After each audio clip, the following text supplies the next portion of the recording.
So here explaining a full wave bridge rectifier. Okay, so we have already explained center tap full wave rectifier. So the main disadvantage of a center tap full wave rectifier is the cost of the center tap transformer. Okay, so to avoid that costly circuit, we are using a full wave bridge rectifier. So in a bridge rectifier, we have to use 4 diodes. Okay, and it is connected in a bridge manner. So before moving on to the working of bridge rectifier, let's see the circuit connection of a bridge rectifier. So we are using an AC input. Actually, it is only a schematic representation. Okay, in practical cases, we have to use a step down transformer over here in order to reduce the high input AC voltage. And then the connection of 4 diodes. So consider 4 points. Okay, point A, B, Z and D. So, and we can denote the diodes as D1, D2, D3 and D4. So the connection is in such a way that the positive terminal of D1 and the negative terminal of D4 is connected to point A. Then the negative terminal of D1 and negative terminal of D3 is connected to C. Positive terminal of D3 and negative terminal of D2 to the point B. Then the positive terminals of D2 and D4 to the point D. Okay.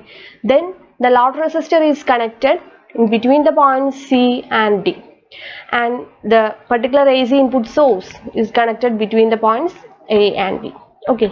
So this is the connection of full wave bridge rectifier. Now we will see the working of a bridge rectifier. So during the positive half cycles of input, this particular points, that is point A and B, the polarities of point A and B will be in such a manner that A become positive and B become negative during the positive half cycles of input.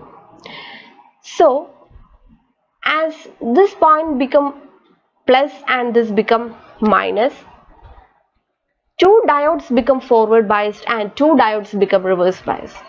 That is, diode D1 and diode D2 become forward biased and diode D3 and diode D4 become reverse biased.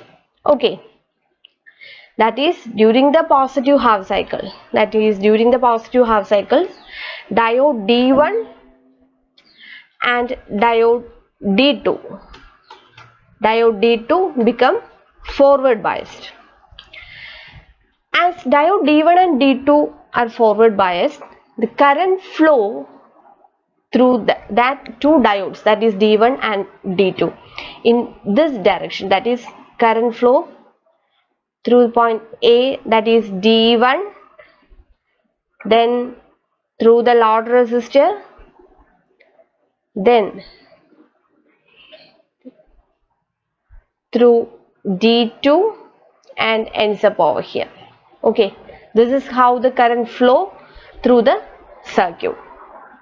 Okay, that is during the positive half cycle. Now during the negative half cycle of the input, that is during the negative half cycle of the input, what happens is that this particular point, that is point A, become negative and point B become positive. Okay, so what happens? The another 2 diodes become forward biased, that is diode D3 and diode D4 become forward biased and diode D1 and D2 become reverse biased. Okay, that is during the negative half cycle, diode D3 and diode D4 become forward biased and the other 2 diodes will be reverse biased. So in this case, current flow only through D3 and D4, that is only diode D3 and D4 contacts in the negative half cycle, and the current flow will be in such a manner that the current start through this, then through D3, again goes through this direction and then goes through the D4 and ends up over here. Okay, so this is how the current flow in the negative half cycles. So we can say that during the positive half cycle, diode D1 and D2 conducts and we get that half cycles at the output. And during the negative half cycle of the input AC, diode D3 and D4 conducts and it allows that negative half cycles to the output. So moving on to the waveforms of full wave bridge rectifier. So we are giving the AC input and we get both the half cycle, that is a positive half cycle and negative half cycle at the output. That is, we are taking the output across the loud resistor. Okay, so during the positive half cycle, as already explained, during the positive half cycle, which are the diodes that conducting, that is, this half cycle is due to diode D1 and D2. And during the negative half cycle, we will get that half cycle at the output due to diode D3 and diode D4. Okay, again the next half cycle, this is due to